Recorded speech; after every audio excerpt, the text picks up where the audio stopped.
Shalom sahabat The Messengers. Inilah doaku, semoga kasih kita makin melimpah dalam pengetahuan yang benar dan dalam segala macam pengertian, sehingga kita dapat memilih apa yang baik, supaya kita suci dan tak bercacat menjelang hari Kristus, penuh dengan buah kebenaran yang dikerjakan Yesus Kristus untuk kemuliaan dan memuji Allah kita. Saudara, bertemu kembali bersama saya Hizkia Simatupang dalam renungan doa pagi.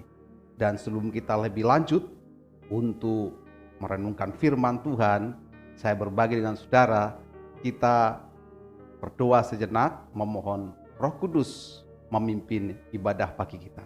Mari kita berdoa. Kami memuji Engkau ya Tuhan, karena Engkau layak dan Engkau suci adanya. Engkau bertahta di atas puji-pujian anak-anak-Mu. Di dalam penyembahan setiap kami yang rindu, haus, lapar akan Engkau. Kiranya Tuhan berkarya melalui kehidupan setiap kami yang rindu akan firman-Mu.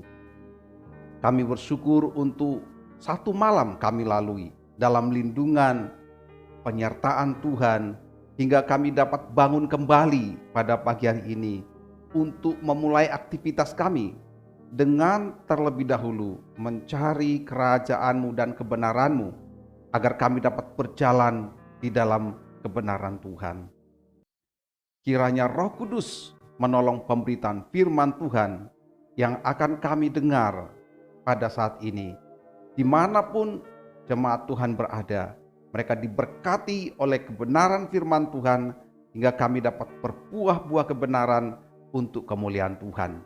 Di dalam nama Yesus, Tuhan Juru Selamat kami yang hidup, kami berdoa. Amin. Saudara, tema firman Tuhan yang akan saya bagikan di tengah-tengah kita pada hari ini adalah bahagiakah hidup Anda? Sebuah kalimat pertanyaan, bahagiakah hidup Anda?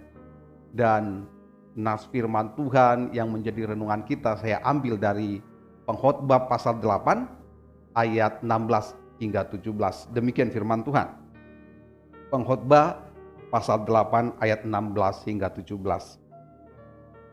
Ketika aku memberi perhatianku untuk memahami hikmat dan melihat kegiatan yang dilakukan orang di dunia tanpa mengantuk siang malam, maka nyatalah kepadaku bahwa manusia tidak dapat menyelami segala pekerjaan Allah yang dilakukannya di bawah matahari.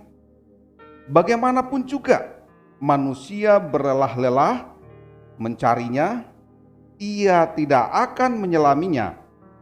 Walaupun orang yang berhikmat mengatakan bahwa ia mengetahuinya, namun ia tidak dapat menyelaminya. Demikian firman Tuhan, saudara. Berbahagia kita yang mendengarkan dan memberi waktu merenungkannya. Saudara, firman Tuhan yang ditulis oleh Salomo, Raja Salomo ini, menurut tradisi Yahudi, Salomo menulis Kidung Agung ketika ia masih berusia muda. Dapat kita prediksi bagaimana kata-kata romantis menyayangi pasangannya. Dan itu adalah kata-kata seorang muda yang mengagumi pasangan hidupnya. Kemudian Salomo menulis Amsal pada waktu usianya setengah tua. Dan masa-masa inilah orang pada umumnya begitu bijaksana dalam kata-katanya.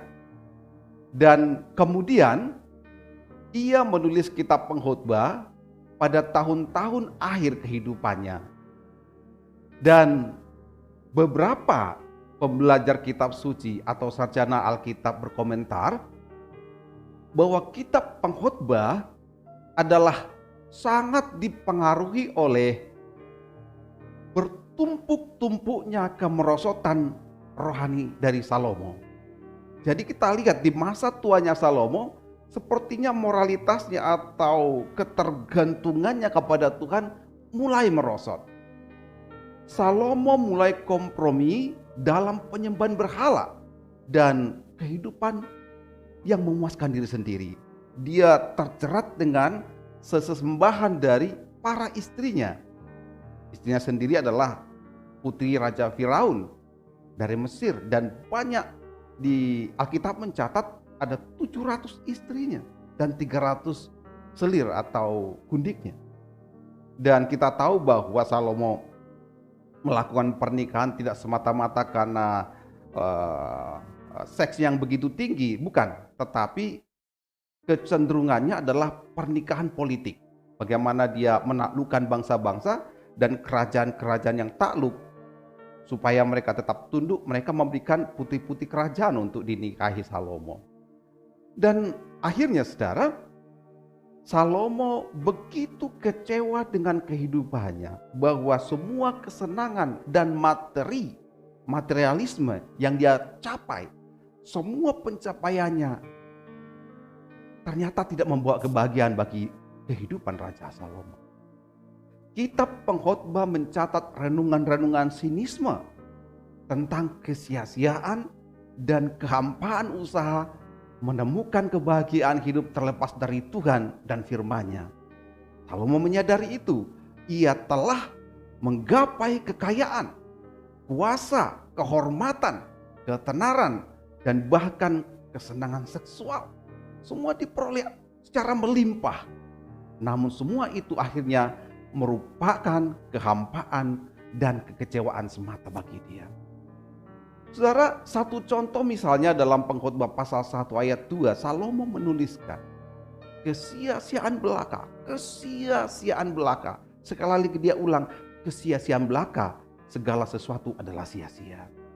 Jadi tujuan utama dalam menulis kitab Pengkhotbah ini, sepertinya Salomo mau menyampaikan semua penyesalan dan kesaksiannya kepada orang lain sebelum dia wafat, khususnya kepada kaum muda, agar mereka tidak melakukan kesalahan yang sama yang pernah Salomo lakukan. Ia membuktikan bahwa sia-sia belaka kehidupan orang yang hanya mencintai harta benda duniawi dan ambisi pribadi adalah lebih penting untuk mengabdikan diri kita kepada Sang Pencipta.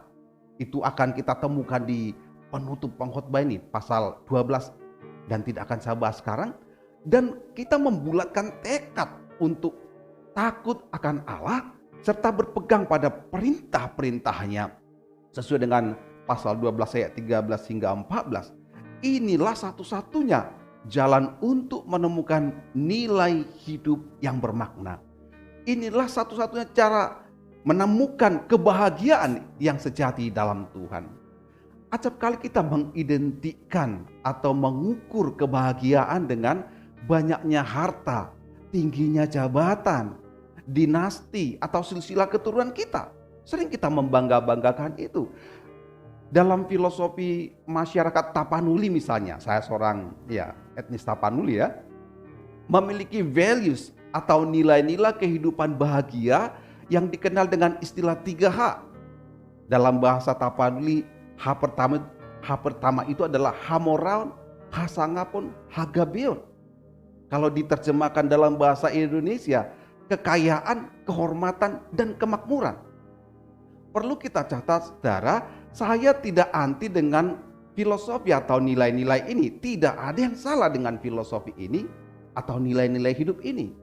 Namun, sebagian orang begitu ambisius mengejar semua itu dengan cara apa saja, bahkan menghalalkan segala cara. Ini yang menjadi sumber persoalannya. Dan mari kita sejenak renungkan. Benarkah harta, jabatan, dan silsilah keturunan bisa menjadi sumber kebahagiaan kita?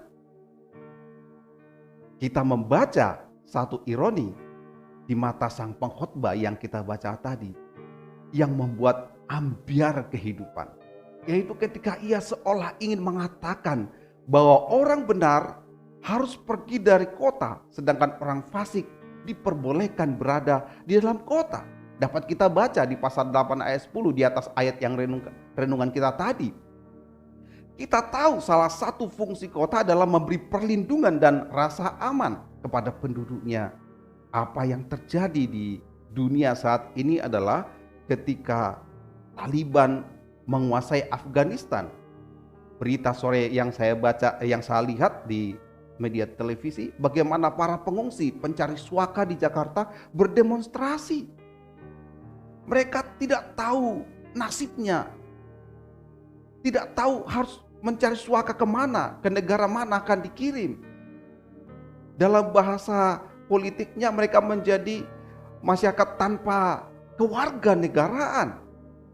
Nah, kita dapat bandingkan apa yang diucapkan oleh Salomo. Orang benar mendapat hukuman, sedangkan orang fasik mendapat pujian. Di ayat 14 mengatakan demikian. Ironi ini seakan-akan mengatakan bahwa kebahagiaan dapat diperoleh dengan menghalalkan segala cara. Namun kemudian pengkhotbah berkata bahwa semua itu adalah kesia-siaan. Senyatanya lah bahwa orang fasik tidak pernah akan bahagia. Sekalipun merasa bebas melakukan kejahatan, mereka akan segera lenyap dengan seketika seperti bayang-bayang. Mereka tidak akan bertahan lama. Demikian dituliskan pada ayat 14. Mari kita lihat kembali ayat utama renungan kita. Pengkhotbah pasal 8 ayat 7 kembali akan saya membacanya. Ayat 17. Maka nyatalah kepadaku bahwa manusia tidak dapat menyalami segala pekerjaan Allah yang dilakukannya di bawah matahari.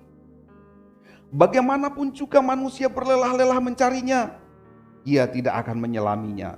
Walaupun orang yang berhikmat mengatakan bahwa ia mengetahuinya, namun ia tidak dapat menyelaminya. Saudara, Salomo menyadari bahwa betapapun bijaksananya manusia dengan hikmat, dengan hikmatnya sendiri atau kepiawaiannya di dalam mengolah kata-kata, luasnya pengetahuan yang dia miliki, tidak akan pernah mengetahui kehendak Tuhan secara sempurna. Kita tidak bisa menerangkan segala yang dilakukan Allah atau cara-cara pemeliharaan Allah. Seperti halnya Ayub, kita tidak perlu mengetahui segala alasan atas keputusan-keputusan Tuhan, dan Tuhan tidak wajib memberitahu semua manusia kebijakan dan keputusan-keputusannya. Yang kita perlukan hanyalah mengandalkan Tuhan dan percaya bahwa Dia mengendalikan segala sesuatu dengan baik, dengan keteraturan. Jikalau kita anak-anaknya, tentu kita berada dalam genggaman tangannya dan tidak perlu khawatir dengan situasi kondisi yang saat ini terjadi. Hidup bahagia adalah hidup yang berpusat pada Tuhan.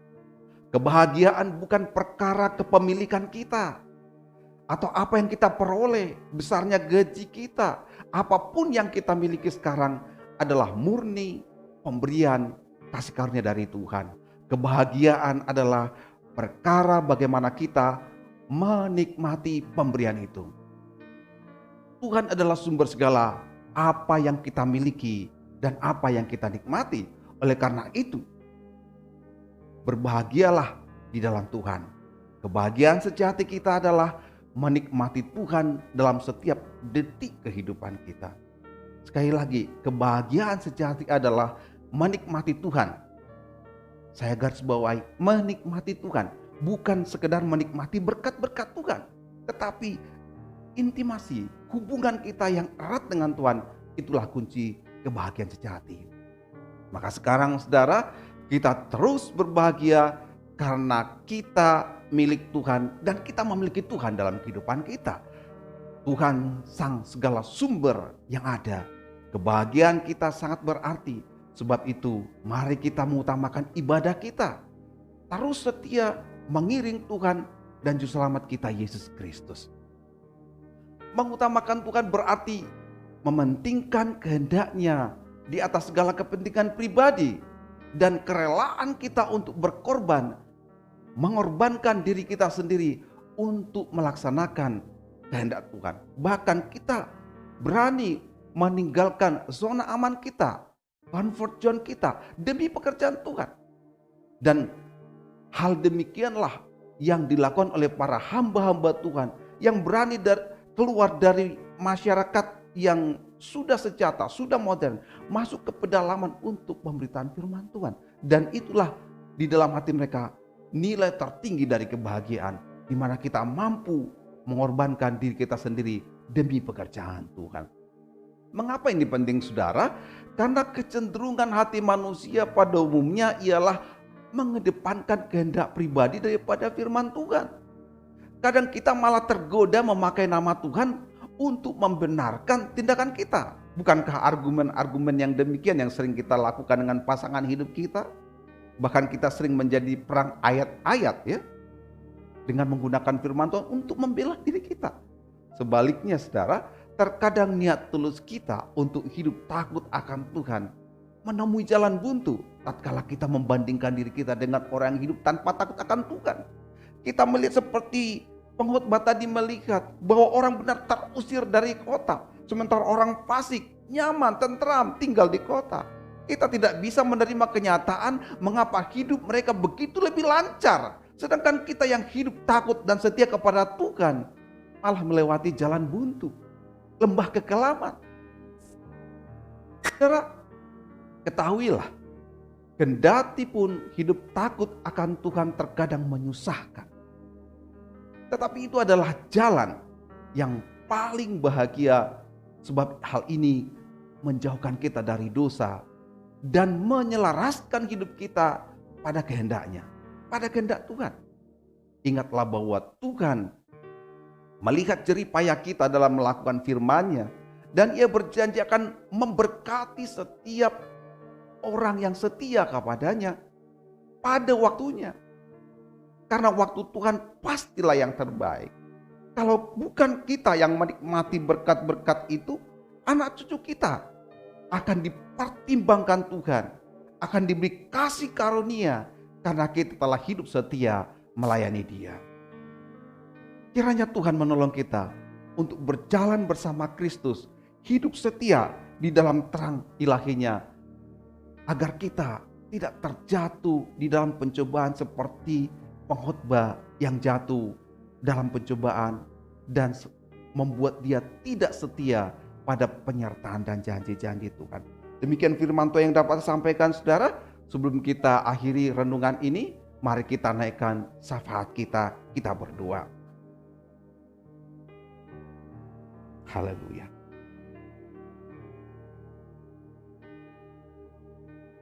Tuhan, tolong kami untuk peka bahwa Engkau hadir dalam segala aspek hidup kami, agar kami takut hanya kepadamu.